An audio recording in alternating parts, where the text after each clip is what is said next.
Hello, future Rossies and pre-med explorers. This is Milena Garcia, your host for Ross University Checking the Pulse, a pre-med podcast. This is our mini podcast featuring facts and information about our medical program, insights from current students, and tips from practicing physicians. Each week, this broadcast will be broken down in small episodes, focusing on one aspect of our program, also having guests talk about their own experiences as students and as doctors. When faced with an emergency, we rely on reflex and instinct to react. There's no time to think. Every second matters. In this episode, we will hear the story of two current Ross students who, during a routine workout at the gym, found themselves using the medical training they're learning to save a life. Hello, everybody. Welcome back. So this week, we're going to be talking about what would you do in case of an emergency. I often ask myself, how would I react? Would I freeze? Would I be able to help? What would I do? What would be my reaction? Well, two of our current students quickly found out what their reaction would be when they were presented with an emergency. So with me here today, we have Mohammed Aboughani and Ian Parker, two current Ross students who were in the right place at the right time to save a life. Guys, welcome. Thanks for joining me. Let's take a moment to have you introduce yourselves to our audience. Mohammed, we'll start with you. Salam alaikum. Hi, thanks for having us. My name is Mohammed Aboughani. I'm from San Francisco, California, and I'm a part of RUSM 2024 class. Ian? Hi guys, thanks for having us. So I'm Ian Parker. I'm from Evansville, Indiana, and I'm part of the class of 2023. And again, thank you for joining us. Let's hear a little bit more about your background. Mohammed, we'll start with you. So as I said, I'm from San Francisco, California. I graduated from San Francisco State University with a bachelor's in physiology and minor in chemistry. Prior to starting with RUSM, I was an EMT for 4 years, San Francisco County. Before I got into RUSM, I did MERP, which was very helpful in so many ways for me. Now I'm in RUSM. And MERP, for those of you listening, remember we did an episode. This is our medical education readiness program, our post-bac program. So definitely check back at that episode. Ian, what about you? What's your story? So I graduated from the University of Southern Indiana in 2015, with a degree in biophysics. Then I went and got my master's degree from Indiana University, Purdue University in Indianapolis. Then after my master's, I worked for a couple years as a patient care technician in Indianapolis. And I also had the opportunity to work with the Indian Health Service out on the Navajo Reservation. And here you both are now, current students at Ross University School of Medicine, going about your day, going over to the gym to de-stress during a study break, and boom, what happened? Mohammed, what happened at the gym? What happened at the gym was something I probably never forget. Walked into the gym after a long day of studying, just there to de-stress, just want to work out and leave. I walked in there, I knew Ian was there in one of the rooms. I went into the cardio room and there was an older guy working hard on the treadmill, sweating. I went to a treadmill next to it. I was just working out. 2 minutes in, I looked to the left and the same older guy, he was in his late 60s. He was lying supine on the floor, flat. I walked up to him. I saw the face. Like I've seen the face. It's not something you want to see. So I just grabbed Ian, and that's when Ian comes in. And then the patient was cyanotic, pale, and had agonal breathing. So we just started with CPR right away. Ian, you're in the other room. All of a sudden, you get called over. What do you see? Yeah, I was actually at the end of my workout as Mohammed was starting his. I had just grabbed my bag to walk out, Then I saw Muhammad running over to the patient. And from my experience as a patient care technician, you kind of know when an emergency is happening. So you recognize it, your mind just switches, my mind just switched into gear like, okay, this is what's going on. I have to go over there. I have a checklist in my mind of ABCs, assess the patient.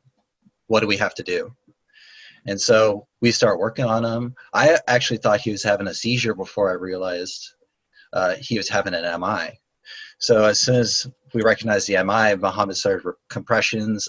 I ran downstairs, just alerted the staff like, hey, we're having an event upstairs. Can I have the AED?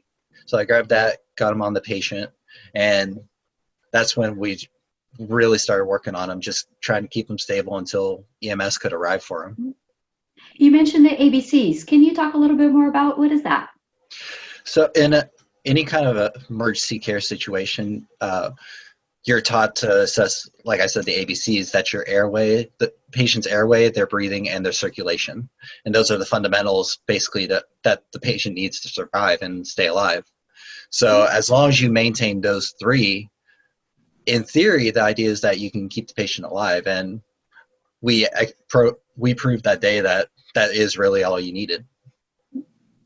And so let's talk a little bit more about the kind of training you had. Mohammed, you talked about being an EMT. Ian, you talked about patient care. Can you elaborate a little bit more on what kind of training you both had prior to this? Mohammed, we'll start with you. For me, during college, like I wanted to get some patient contact experience. So I started with EMT, and I did that for 4 years. Gave me a lot of patient contact experiences, and so the first 2 years of that I did adults, and the last 2 years of them I did neonate and pediatric. So I dealt with a lot of like maternal and just babies in general, babies, emergencies. So I had a mixture of both adult and peds emergency medicine. Ian, what about you? What kind of training did you have that you feel helped in the situation? So like I mentioned earlier, after I got my master's degree, I wasn't really sure if medicine was the right field for me. So I wanted to get some patient care experience. So I had a friend of mine who was working at Community Hospital South in Indianapolis. So I asked her if there's positions. She said, oh yeah, come on. So I applied there and I worked there for about 2.5 years. I worked on their progressive care unit with a wonderful team of nurses. And for those of you who don't know, progressive care unit is basically a step down from ICU, where if the patient doesn't need to be intubated, but they have a severe cardiac respiratory or severe bleed going on, they would come to our floor. So I've had it's kind of not like what you see on TV, like with Grey's Anatomy, where, you know, they're in the ED pumping away, but whenever you're on the floor, you're trained to know, okay, this patient's on the edge, this patient could crash in any minute, so you have to be prepared to respond. And what happened to us at the gym was completely not like that. Like you said earlier, we were there on our break. We're not in school mode. We're not prepared for this in case someone were to have an episode or an MI. We were there just to relax, and then just to see the patient on the ground and then knowing we have to respond, it was definitely a shock. And I applaud you guys for being able to respond so quickly. Again, I feel like I would probably freeze. I think personally that would be my reaction. So way to go, both of you, thinking so quickly. Did you find out what happened to the guy after he got taken by the EMS team, Mohammed? So yeah, a few days after that, I was in the gym at the same time, and I saw the guy, the gym staff brought him upstairs, and they just pointing at me. So the guy just came and just gave me a hug. He came in, just wanted to meet us, me and Ian. He didn't know how we looked like, but it was a beautiful moment, just to see him on his feet, you know, like a complete transition, him dying, coding, to him on his feet, in his own power. It was amazing. Yeah, a happy ending to that situation. You guys really were at the right place at the right time for him. Way to think quickly. But Ian, what's the biggest lesson you learned from this episode? The biggest thing I took away from this is just how powerful it is to know basic knowledge about CPR. Uh, I mentioned Grey's Anatomy earlier. You see it dramatized all the time that, it's easy to go up and start compressions or to get the patient stabilized. But whenever you're in the moment, once the adrenaline starts going, your heart starts pumping, it's very easy for your mind to go blank. And like you were talking earlier, you could freeze. You have all this knowledge, you go blank. But what they teach you in CPR is how to overcome that, go back to the basics. I mentioned the ABCs earlier. And it's super easy to get CPR training. I know some people might think, oh, I don't have time for it. It costs too much money to take a class. But it really is the difference between life and death if you are able to acquire those skills. What about you, Mohammed? What's your biggest lesson? Biggest lesson, of course, what Ian was saying, CPR should be taught to everyone. I remember just that week, I was just grateful for life, like life can be slipped like in seconds. So that whole week, I was just appreciating life and everything. So and I was just really happy when I heard the news back that he was recovering in the hospital and had a pacemaker and all. It was just rewarding in every way. That should be a lesson for all of us, right? Always appreciate your life. Every day is a blessing for sure. Let's talk a little bit more about you guys. Why Ross? Ian, why Ross? So Ross was actually not on my radar whenever I first started applying for medical school. I wanted to stay in state. I wanted to stay close to my family, but year after year, I just struggled getting in. I always heard from the admissions department, oh, your application is not good this year, maybe next year. Oh, not this year, maybe next year. And it was frustrating. It was very defeating on my desire to become a physician. But thankfully, at the hospital I was working at, there were some physicians who actually went to Ross.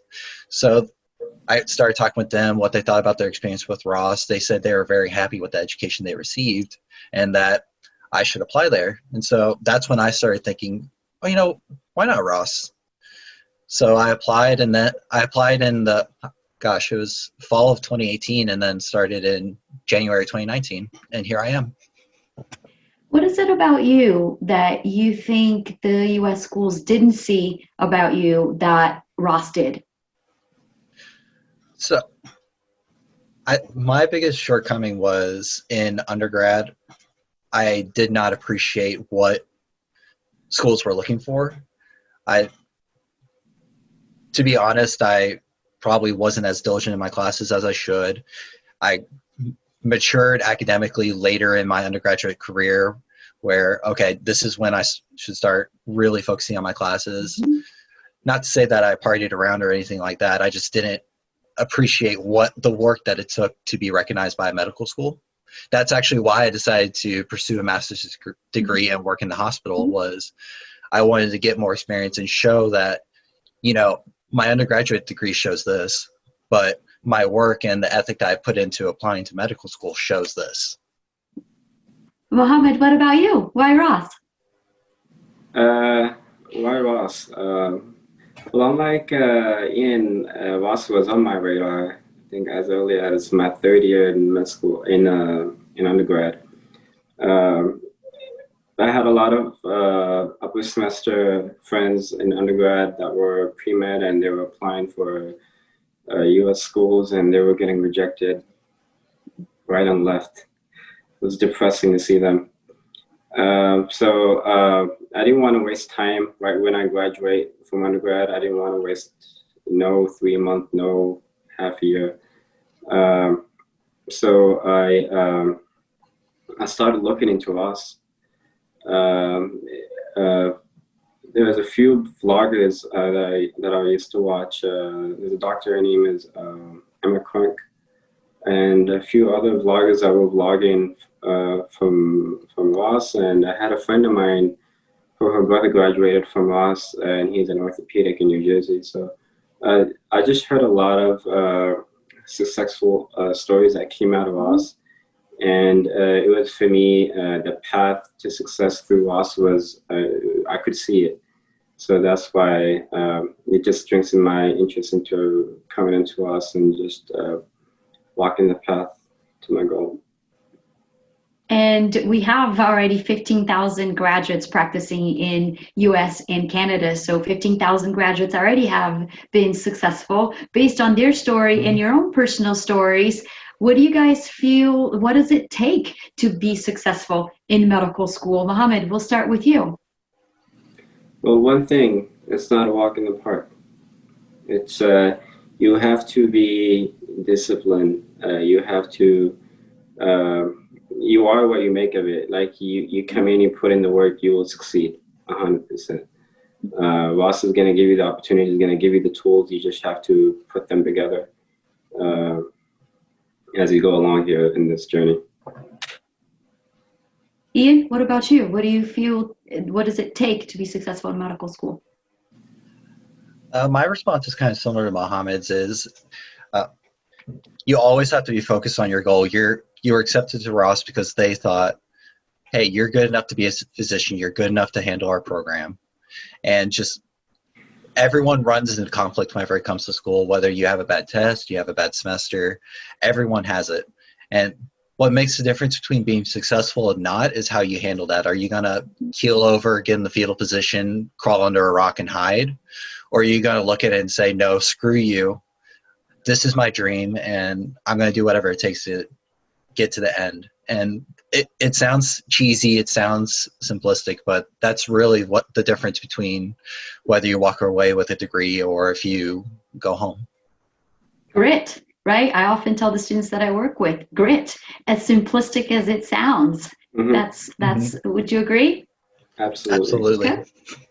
And what's the plan for the future? Mohammed, what about residency?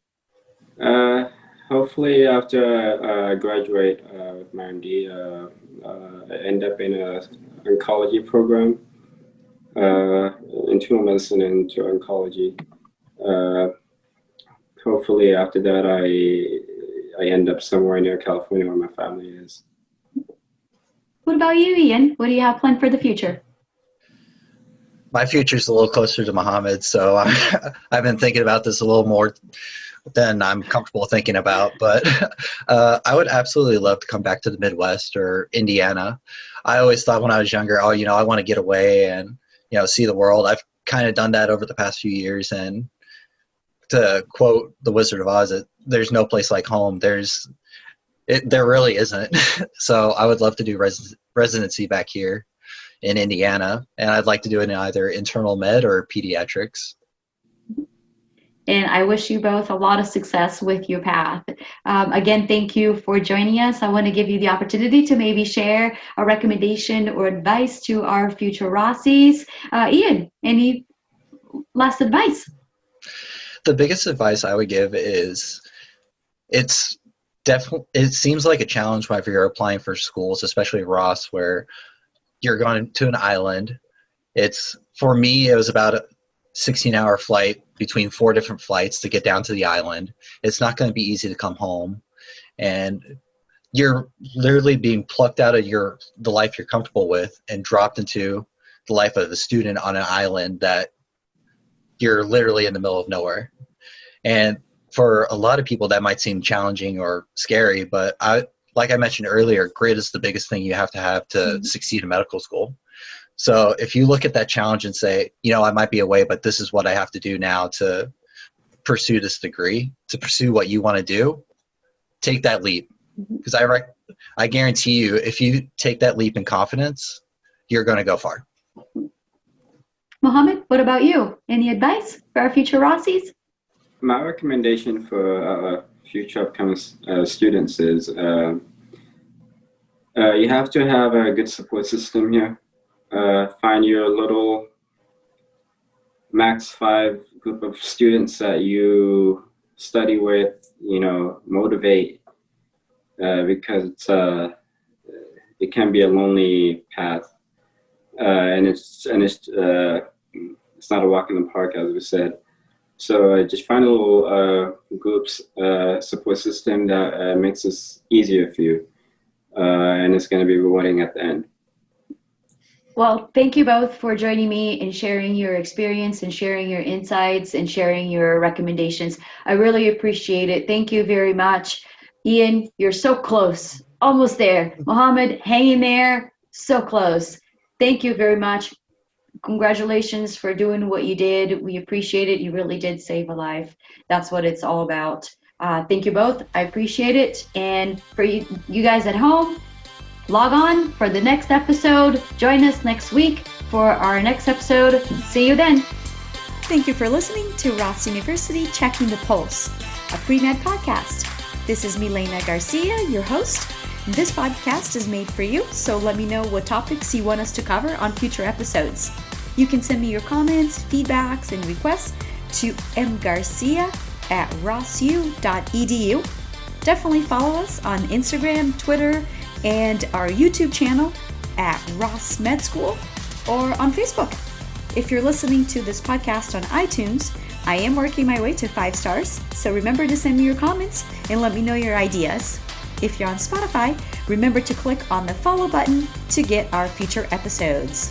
All right, see you future Rossies and Pre-Med Explorers next week. This mini podcast is edited and produced by our in-house guru, Chris King.